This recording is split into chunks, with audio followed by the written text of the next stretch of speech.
Okay, hey, train your plants every day. Jordan Scoville coming at you from the STEM lab. So, kind of just do a daily review on, well, my weekend review for the STEM mechanics, STEM mathematics, clay mathematics, depending on what you're familiar with it. So I do this every weekend. Usually I try to throw up a video about it. Just kind of working the series, trying to work out some of the numbers with it, and this is my technique. So again, with the mathematics that I deal with, that's the erodes, Fermat's, Beals, Ying's-Muell's mass gap, NP problem. Those are your big five that you really need for understanding the STEM problems. So I'm like $4,005,000 is what the cumulative value of those questions equal out to be. So obviously that's the big draw to why I go for them. There's a few more of them. Riemann's hypothesis involving the patterns of prime numbers,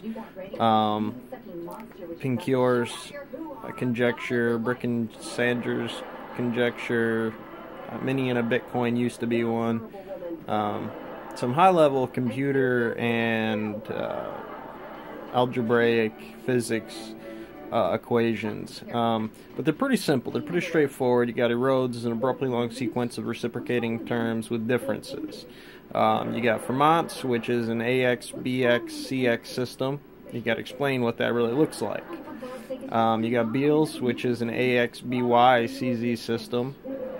A lot of algebra involved in that, but you have to apply it in a mathematical state, n environments, n universe, n numbers, states like that, R numbers. If you ever looked at some mathematics, that's going to be important to understand.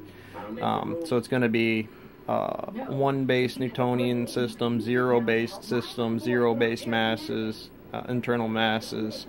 If you know anything about physics, you got the next one there is the NP problem, or Ying's-Muell's mass gap. It really doesn't matter which way you go about those ones, but the mass gap is, again, you're taking zero mass systems and you're applying it to real systems. Things that I usually apply it as things that don't commonly have a mass. A better example I like to give is the chair. Everybody uses the chair, kind of knows is the chair really there on the floor when you wake up in the morning? How do you know that the floor is really there? Kind of holographic universe application. That chair, in terms of its atomic structure, obviously there's atoms with masses and it has a specific weight, but in certain environments, to apply it to the motions in psychological systems, it's an internal mass system, zero. When you're distinguishing timelines, I have to walk a straight line through a room, the chair is there, I have to therefore walk around it. It's going to change the time value even slightly, so therefore the mass of that equation changes. And the NP problem is a lot of game theory. That's usually where I apply it. It's the easiest for people to understand. In game theory, you have a chessboard. You're 20 moves in on both sides. How do you distinguish what the next best move is? Well, you don't know what the other person is going to do. They also use it in biochemistry, biosciences, and things like analyzing cancer and things like that to distinguish, what is the best treatment method, how do I use a computer-based system in somebody's physiology and generalize a lot of those things in a program base, so that way I can just augment it slightly to be able to produce the best treatment without any kind of testing or, what is the next best move. There's multiple options in somebody's physiology. This is what it is right now. That's, again, the NP problem, to distinguish what those next best moves will be. And there's a lot of different jobs that people do. You got to take all that into consideration, and that's a massive amount of programming. That's a massive amount of processing information. You want an algorithm or a supercomputer base to be able to better function that. And that's essentially what the NP problem is about. And Riemann hypothesis is patterns and stuff like that, but you'll need to know that one. That's a nice little sixth application to add into this. Patterns are really important. Coding is really, really important in this. It has a lot of processing, has a lot of programming, so I'll talk a lot about a specific type of code, one that they use today. It's actually the highest standard of coding that they use. Governments use it, banks use it. It's essentially uncrackable. You'll need things like transmitted code or keys and private keys. I think that's another name for it, but that's essentially a public code. Means anybody can use it. We'll change it. We'll augment the system. We'll augment a model of it, and that's about periods, mods, sets, things like that. And that's all about processing and programming to design a system to work automatically for you. And all these systems are based in that model. But for me, again, I generally break it down into real-world applied physics in the work site and things like that, because a lot of this stuff you can use every day, and you're going to find a value for it that is every day in the shop. For a guy like me trying to crank out the numbers and actually work out the real mathematics behind it and zero states, and trying to apply the algebraic alphabet and the physics alphabet for the mathematic symbols that you have to use. That's the upfront value of the prize money for what that's supposed to be for. But in it, you can get a lot of you can save millions of dollars. You can save yourself time, energy, and effort if you understand some of these things in everyday application. The work site, business models, training systems, just your everyday life, I bust ass pretty hard in the shop, but, I'm doing a lot of thinking every day. And because I do a lot of that thinking, it saves me from, I'm transitioning a lot of physical work that I do into mental work. And because I do that, it saves me a lot of physical work. Or I'll choose to do something physically because it's going to save me a lot of mental time, stress, and energy to plow through something, get through it, get some data points, get some information that I need, so that way I don't have to just grin and bear through every wall. Grid. It's essentially what you're looking at. So anyways, again, when you're looking at Erod's conjecture, an abruptly long sequence of reciprocating terms that have differences, essentially you could say A is an abruptly long sequence of differences in terms algebraically.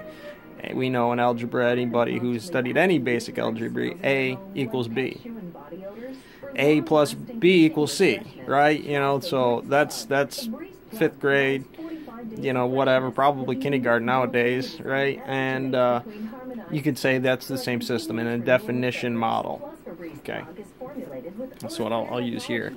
It's just remember, this is your good space, right? That's I can scale anything to be that. A job is an A, thermaling bluestone is A, and essentially they're equal. A is B, but they might have an abruptly long sequence in terms of the definition that truly defines it.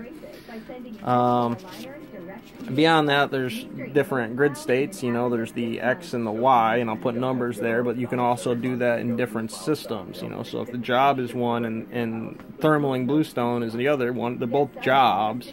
One might be a detail point of a job. And in a stacked system like that, you can kind of look at that, and again, centered mass systems, and kind of looking at things like, how do I find the center mass, or the absolute center, absolute zero of a system to generalize it. What we're saying is general relativity, shorthand, just for people who don't understand it. You don't need to get in all the Einstein stuff. Just think about it in terms of, I'm going to close this off. There is no outside universe except for what the observable universe that I'm looking at is. And I'm not just talking about fucking satellites and telescopes. Just open your fucking eyes, look around. That's what it is. When you look at a business, or what your job is in a business, That's an observable universe. You may not know computations about business systems or marketing outside of this. Your little world there is whatever job you have. So when you define what that job is, essentially that's what the observable universe is, and you're calculating variable differences away from that. You're giving those zero masses, and you're saying, well, what they don't affect timelines. They don't affect values. So it makes a great tutorial, and it makes it the ability to make a tutorial a system. The reality behind that is special relativity is going to come into apply and say zero state masses is A. You know, they're all A's. They're all A's, but special relativity gives it this ability to say thermally, given this difference in coding. You know, A is B in certain codes. A simple transposition code. Simple Caesar's code says A can be B, A can be C, A can be D, A can be any of those models. AX, BY, CZ, or AX, BX to a causal point. X is a dimension, X is a number, X is any of those kind of principles, X, Y, Z. So again, you know, we're going to look at that and we're going to say, well, A, you know, A is a grid space, but it's also this. You know, A is Big Bang, A is black hole, A is, you know, what we see it to be, but also it can be referenced as a star. You know, the same gravitation or weight of those ideas, masses of those principles can apply into everything that we do. And that's AX. And AX is also BY. Or BX, it can have multiple principles into what you're defining it to be. That, in sense, is an NP problem. That, in sense, is a pattern problem. That is, in sense, a code problem. That is, in sense, looking at defining the scale of the system that you're looking at causally to determine why you cut it off to a certain thing. Or why, when you're looking at certain things, a dumpster full of rock can have as much gravity to bend a light ray, if you will, psychologically. You know, it's going to change, you know, dumpsters and dumpsters, you don't think about it. But if that thing's full, it's going to take priority. It's going to have more gravity than just your normal operations, which have the standard gravity. But it's built up so much mass. And I'm not just talking about scrag inside of it. I'm talking about, you know, priority effects that is general. You know, that one takes first step now because it's hit that tipping point where the mass has gone critical.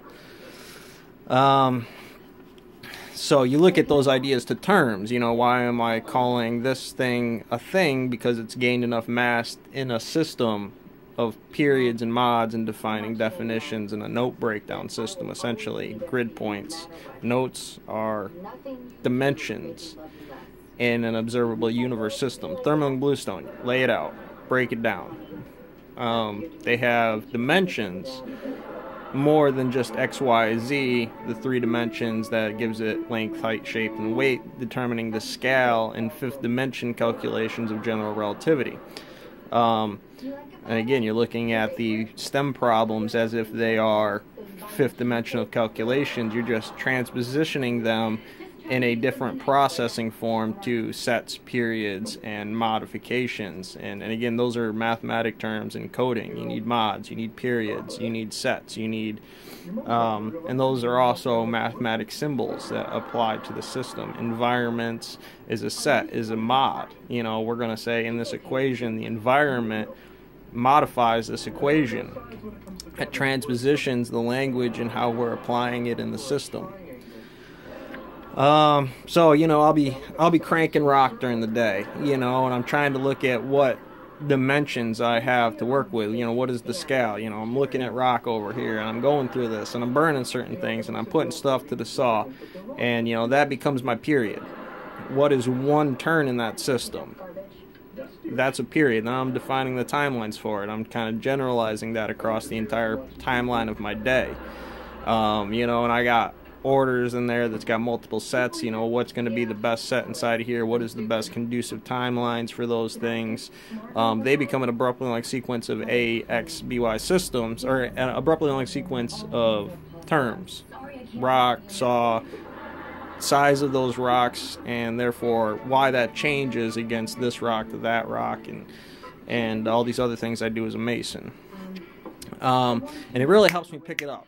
you know, you're studying scales, you're studying grids, you're looking at physics, and you're doing those things. So that's my 15 minutes. Catch you on the next one.